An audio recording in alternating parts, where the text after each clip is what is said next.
na mbere icyo namuvugaho, aho akandagiye atabishaka ibyatsi biruma, ndetse nagira ngo tunazimye ya mvugo yavugwaga ngo igiti gitemwe nticyongera gushibuka.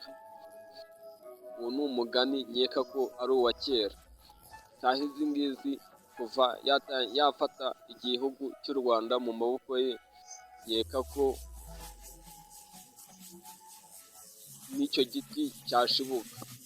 Uyu nta wundi yitwa Perezida Paul Kagame, ni umuperezida uyoboye u Rwanda, ndetse kandi uremeranya amavuta menshi cyane, ndetse kandi uyu mwite papa, mwite muzehe w'isi, mwite cyubahiro, ndetse umwite uko ushaka, ariko umenye ko ari umwe mu bantu badafite ubudahangarwa mu mubiri wabo.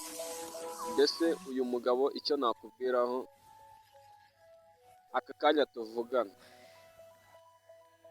guhera muri 2020 kugeza na n'ubu 2025 ndetse isanga 2026, Perezida Paul Kagame ndetse w'u Rwanda akivugwa mu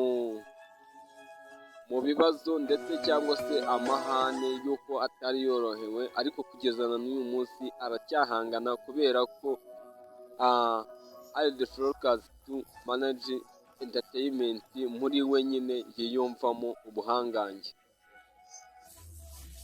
Nangira nkubwira ati ibibazo byose byatangiye, ndetse hano hajemo Congo, Burundi na hano muri Amerika, mubwira ngo hari ibibazo bari kuvuga ngo u Rwanda rwaba rwarabangamiye hariya Washington.